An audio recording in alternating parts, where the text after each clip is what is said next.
Hello everyone. आज का जो हमारा टॉपिक है वो है हार्मोनल कंट्रोल ऑफ किडनी। और इस हार्मोनल कंट्रोल ऑफ किडनी को समझने के लिए हमारे पास एक स्पेशल टाइप ऑफ मैकेनिज्म है, वो है रेनिन एंजियोटेंसिनोजन एल्डोस्टेरॉन सिस्टम यानी कि रास। चलिए डिस्क्राइब करते हैं इसको।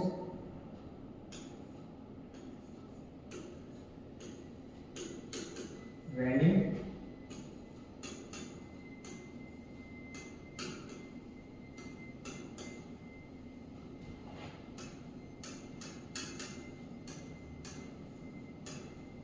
एंजियोटेंसिनोजन एंड एल्डोस्टेरॉन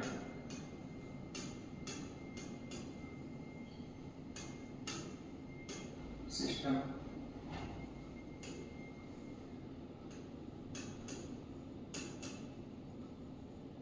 रास यहाँ पे हमको देखने को मिल रहा है, यहाँ पे 3 हार्मोनल कॉम्बिनेशन है। Number 1 renin and angiotensinogen and then aldosterone. Actually में इस मैकेनिज्म को समझने के लिए हमें एक स्ट्रक्चर को डिराइव करना पड़ेगा जो है जस्टाग्लोमेरुलस एपरेचस। चलिए डिस्क्राइब करते हैं इसको।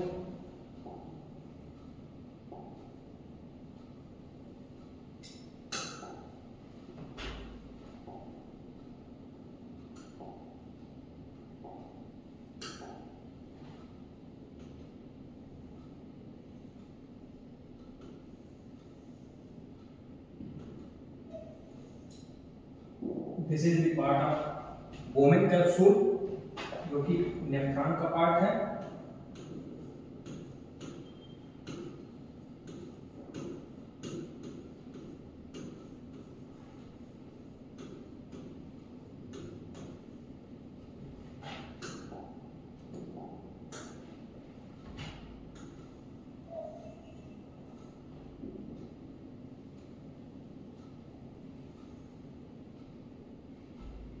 And this is afferent arteriole,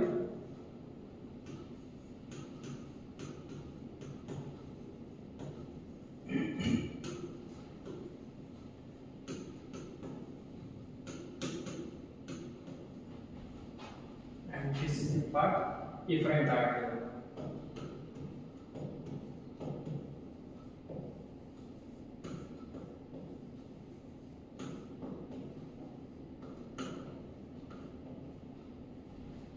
और ये यहाँ पे कैपिलरी है जो कि फिल्ट्रेशन में हेल्प करती है, छोटे छोटे स्प्लिट्स हैं।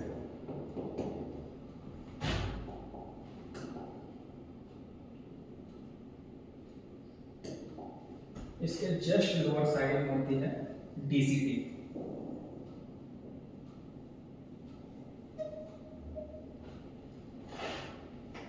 This is the part DCT, district convoluted tubules. और इस डीसीटी की इनर लाइन जो होती है, यहाँ कुछ सेल्स देखने को मिल रही हैं। ये है sensory cells, macula densa cells. तो inner line of DCT form special type of cells जो कि हैं मैकुला डेंसा सेल्स।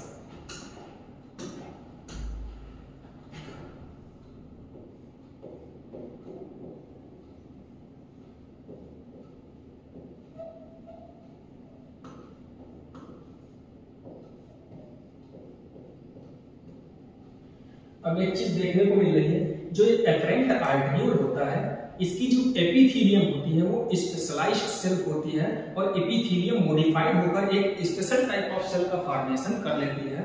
किसकी? एफरेंट आर्टरियोल की एक स्पेशल टाइप ऑफ सेल्स का फॉर्मेशन करती है इसकी एपिथेलियम, जो होती हैं जस्टाग्लोमेरुलस सेल्स या जेजी सेल्स।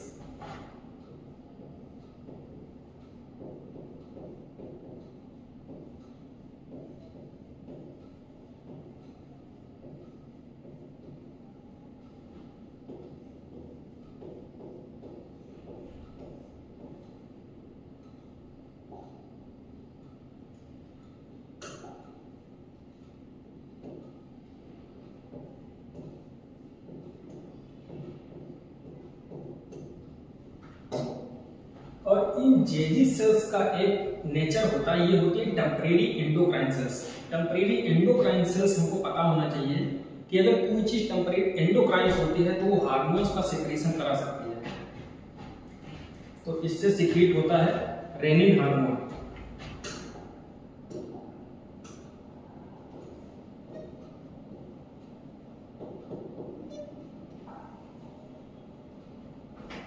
अब बात आती है कि ये रास मैकेनिज्म जो होती है वो एक्टिवेट कब होती है, ठीक है। तो क्वेश्चन है इसका,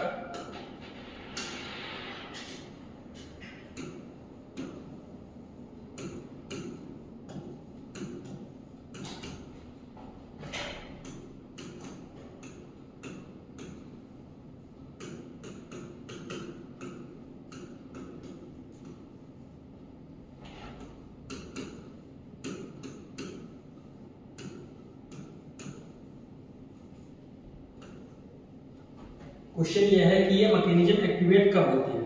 सपोज दैट कोई ट्रॉमेटिक कंडीशन, सपोज कि इंजरी हो गई, ठीक है। जैसे इंजरी हो गई तो हमारी बॉडी में क्या होगा, ब्लड एक्सक्रीट आउट हो जाएगा, ठीक है। और ब्लड में जो होते हैं सोडियम होते हैं, क्लोराइड होते हैं, ठीक है, बहुत सारे ऐसे कंपाउंड होते हैं, वो भी निकल जाएंगे। तो नंबर 1 क्या हो गया इसका, ब्लड वॉल्यूम डिफिशियंसी हो गई, नंबर 1 कंडीशन। नंबर 2 क्या, अब ब्लड में प्रेजेंट है सोडियम एंड क्लोराइड आयन, ठीक है। तो ब्लड सोडियम क्लोराइड की डिफिशियंसी हो गई।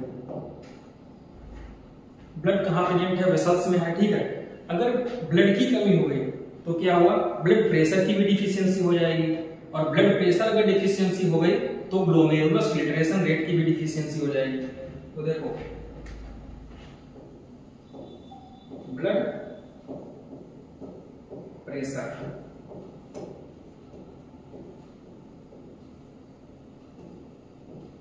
की डिफिशियंसी हो गई। नंबर 4 कंडीशन कौन सी है, जीएफआर, ग्लोमेरुलस फिल्ट्रेशन रेट। अब ये ग्लोमेरुलस फिल्ट्रेशन रेट क्या होती है, एक्चुअली ये होता है कि वो अमाउंट फिल्ट्रेट का वो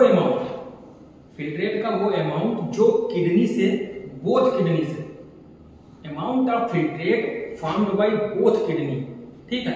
तो ये होता है ग्लोमेरुलस फिल्ट्रेशन रेट, पर मिनट में कितना अमाउंट जो है किडनी फिल्टर करती है। तो इसका एक्चुअल डाटा होता है, ये कितना होता है 125 ml पर मिनट या 180 लीटर पर डे। ये है एक्चुअल डाटा इसका जीएफआर का। अब जैसे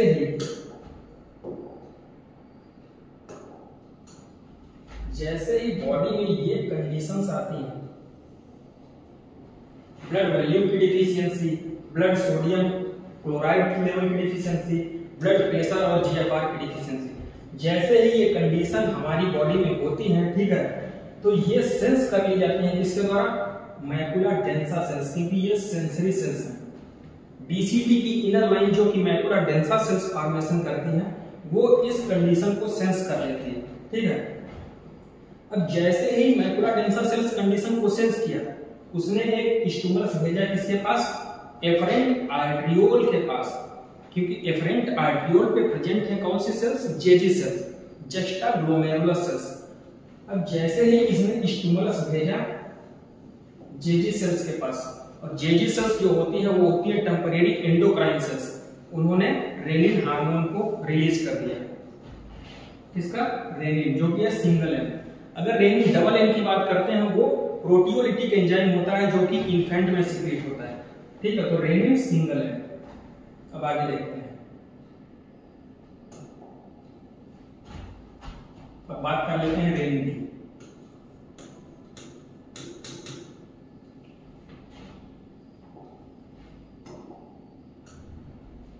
अब ये है जो ब्लड वेसल्स,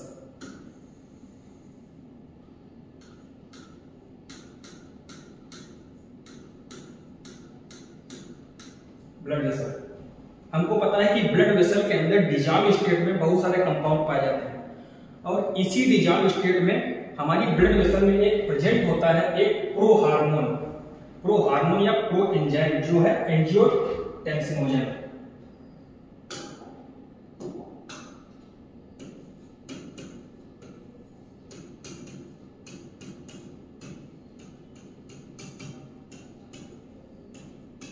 एंजियोटेंसिनोजन ये है प्रो हार्मोन।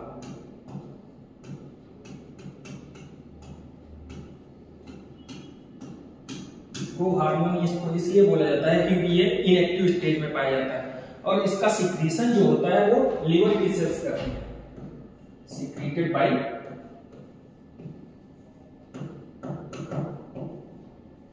लीवर। अब इससे पहले हमने पढ़ा था कि जैसे ही मैकुला डेंसा सेल्स जो अपना सेंसरी स्टिमुलस जो एफरेंट आर्टरियोल या जेजी सेल को भेजती हैं, तो उन्होंने कहा क्या रिलीज किया था, रेनिन हार्मोन। अब जैसे ही ये रेनिन ब्लड वेसल के अंदर सीक्रेट होता है, ठीक है, तो ब्लड वेसल के अंदर जैसे ही रेनिन आता है तो ये प्रो हार्मोन जो एंजियोटेंसिनोजन है उसको एक एक्टिव स्टेज में बदल देता है। जैसे रेनिन ने एक्शन किया एंजियोटेंसिनोजन के ऊपर, तो एंजियोटेंसिनोजन जो है वो एंजियोटेंसिन फर्स्ट में कन्वर्ट हो जाता है।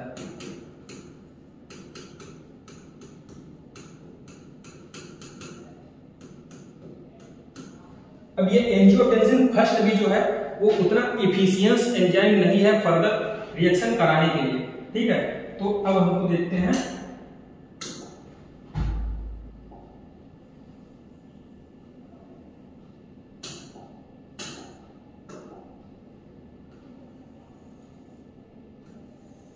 अब हमारी ब्लड वेसल के अंदर एक और कन्वर्टिंग एंजाइम होता है एसीई, एंजियोटेंसिन कन्वर्टिंग एंजाइम। अब हमको नाम से पता चल रहा है कि एंजियोटेंसिन कन्वर्टिंग एंजाइम है जो कि एंजियोटेंसिन को ही कन्वर्ट करेगा, ठीक है। और इसका सिक्रीशन जो होता है हमारी लंग की सेल से होता है।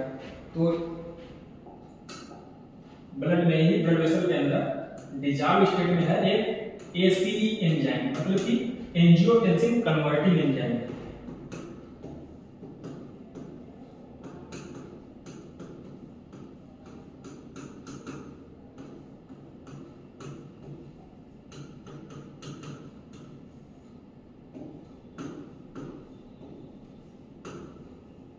जिसका सिक्रीशन होता है हमारी लंग की सेल से।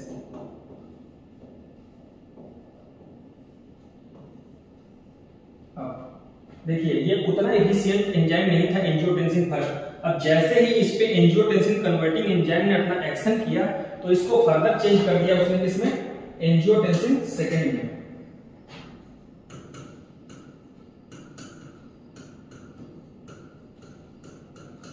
Angiotensin second. अब ये एंजियोटेंसिन सेकेंड जो है फर्दर रिएक्शन कराने के लिए फुल्ली एफिशिएंट एंजाइम हो गया है, एक्टिव स्टेज में आ गया है। अब आप कहेंगे इसका रास मैकेनिज्म से क्या लेना देना है। अब देखते हैं हार्मोनल कॉम्बिनेशन तो देखने को मिल गया। एक तो रेनिन हो गया, फर्स्ट क्या था renin, angiotensinogen and then aldosterone. तो रेनिन तो हमने देख लिया है कि जेजी सेल ने सीक्रेट कर दिया। दूसरा नंबर पे आ गया क्या, ये एंजियोटेंसिनोजन। अब इसमें एल्डोस्टेरॉन का क्या रोल होता है तो देखते हैं। अब ये एंजियोटेंसिनोजन सेकेंड,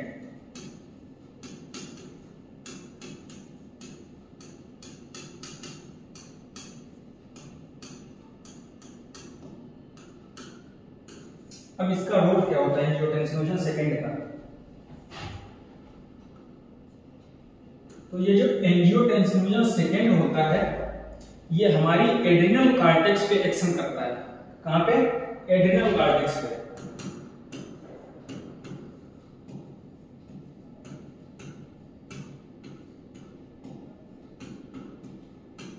अब जैसे ही ये एंजियोटेंसिनोजन सेकेंड ने एड्रिनल कॉर्टेक्स पे एक्शन किया तो वहां से एक हार्मोन का सिक्रीशन हो जाता है, वो है एल्डोस्टेरॉन।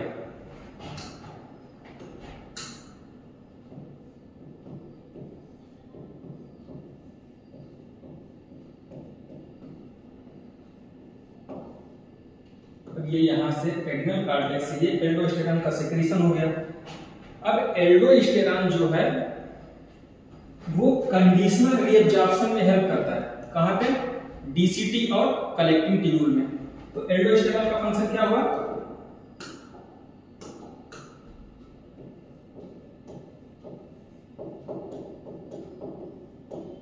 कंडीशनल रीअब्जॉर्प्शन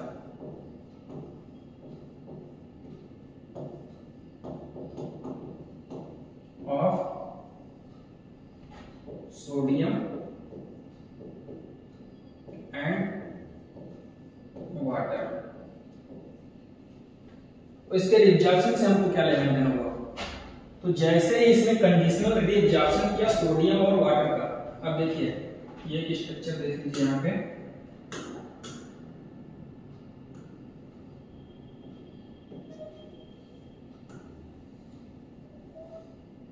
ये नेफ्रॉन की स्ट्रक्चर है।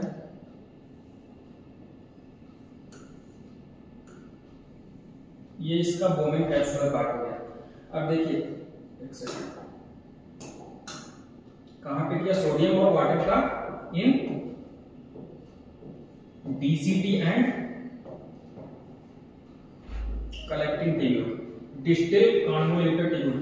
तो ये हो गया इसका डीसीटी पार्ट। यहां पे सोडियम का रिएब्जॉर्प्शन होता है और यहाँ पे वाटर का, ये कलेक्टिंग ट्यूब्यूल है।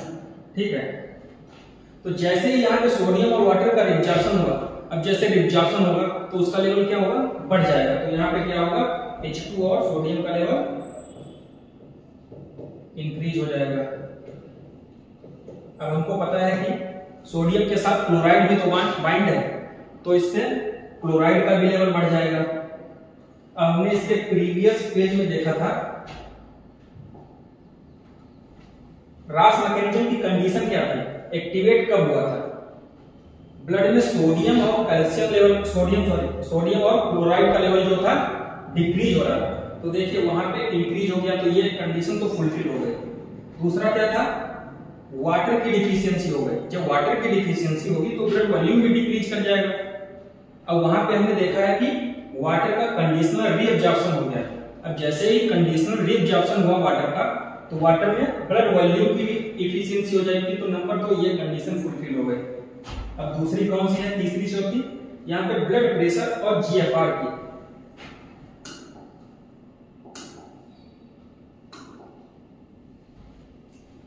अब ये एंजियोटेंसिन सेकेंड जो है एक और फंक्शन करता है।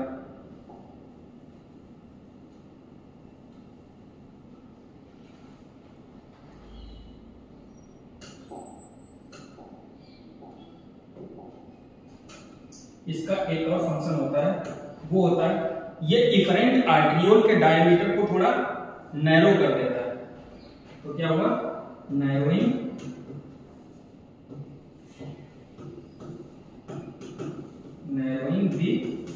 द डायमीटर ऑफ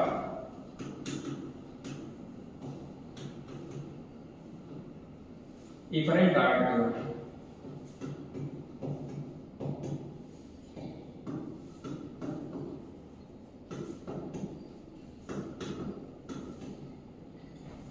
अब इसके डायमीटर से हमको क्या लेना देना? अब देखिए अभी प्रीवियस जो फिगर हमने डेराइव किया, अब देखिए ये एफरेंट आर्टरियोल है और ये इफरेंट आर्टरियोल। सपोज दैट यहां से ब्लड इंटर किया, अब इसका अगर डायमीटर कम है तो यहाँ मिडिल पार्ट में प्रेशर भी तो बिल्डअप होगा। ठीक है, अगर इसके डायमीटर को हम बढ़ाते हैं तो यहाँ पे प्रेशर डिक्रीज होगा। अगर इसको थोड़ा और नैरो कर देते हैं तो मिडिल पार्ट में प्रेशर तो इंक्रीज हो जाएगा। तो वही है यहाँ पे, अगर इसको हम डायमीटर को थोड़ा नैरो करेंगे तो क्या होगा? मिडिल पार्ट में इसका ब्लड प्रेशर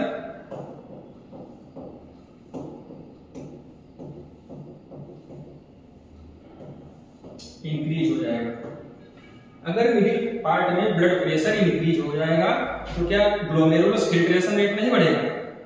फिल्ट्रेटिंग पावर भी बढ़ जाएगी, तो जीएफआर भी बढ़ जाएगा।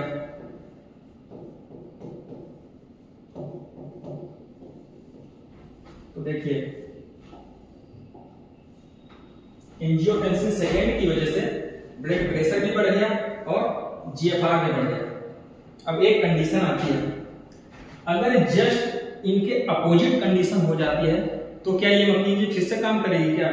तो ऐसा बिल्कुल नहीं है, ठीक है। इसके लिए एक,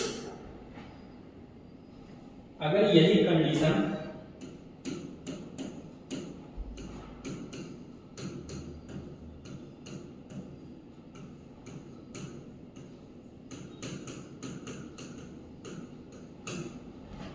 if these conditions are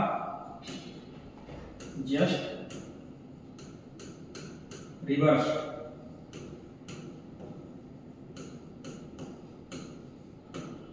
कैसे?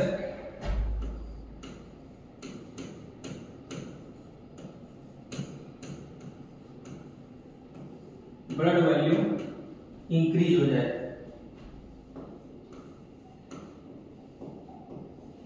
ब्लड सोडियम लेवल या क्लोराइड लेवल ये भी इंक्रीज हो जाए, ब्लड प्रेशर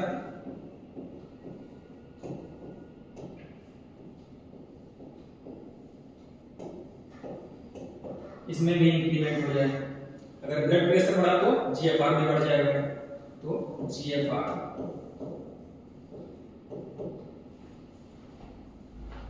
अगर ये कंडीशन जस्ट रिवर्स हो गई तो क्या रास एक्शन करेगा? तो ऐसा नहीं है।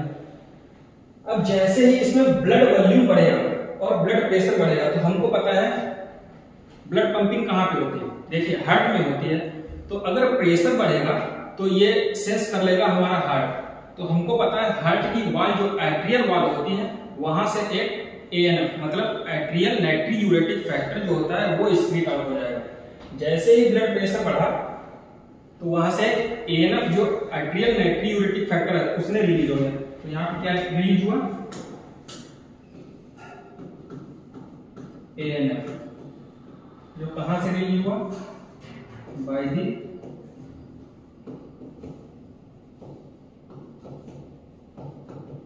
Atrial wall of heart. अब एएनएफ का क्या फंक्शन होता है?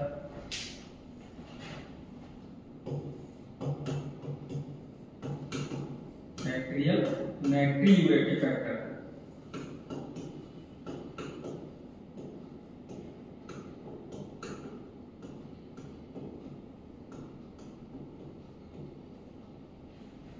इसका एक और नेचर होता है, ये होता है वैसोडाइलेटर। इसके पहले जो हमने रास मैकेनिज्म जो हार्मोन पढ़े थे उनका नेचर था वैसोकंस्ट्रिक्टर का, मतलब वैसोकंस्ट्रिक्टर का मतलब जो वेसल को कॉन्ट्रैक्ट करते हैं, ठीक है। और ये है इसका नेचर जो होता है vasodilator.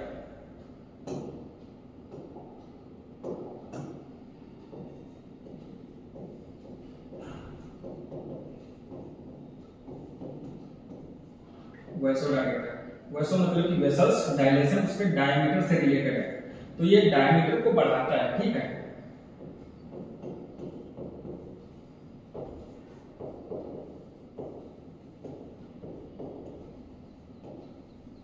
Diameter of blood vessels.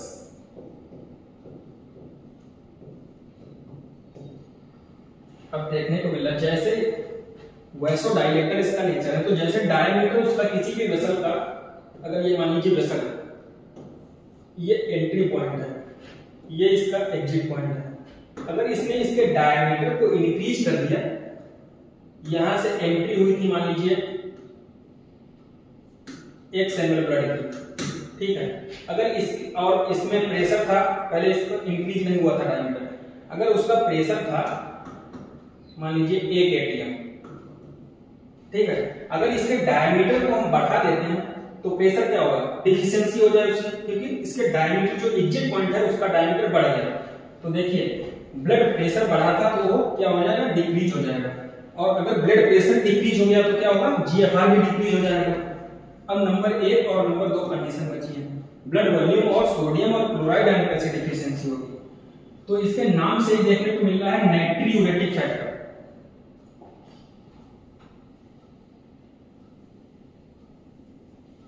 नाइट्रियूरेसिस मतलब कि नाइट्रियम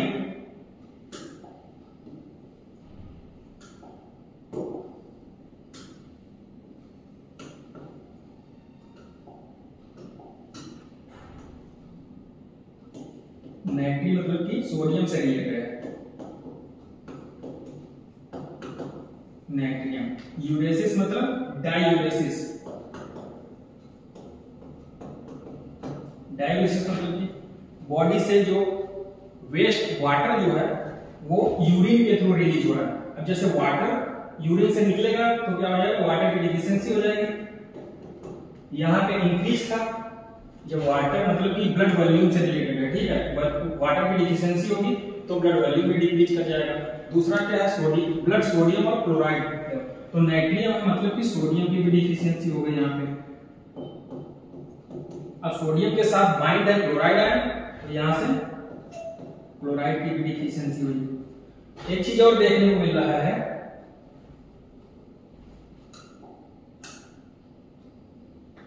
इस रास मैकेनिज्म में जो हार्मोन थे रेनिन, एंजियोटेंसिनोजन और एल्डोस्टेरॉन, ये जो इस कंडीशन को जो थे एलिवेट कर रहे थे, ठीक है, और ये जो एएनएफ है इन कंडीशन को डिक्रीज कर रहा है। तो ये बोल सकते हैं कि एएनएफ जो है इज एंटागोनिस्ट,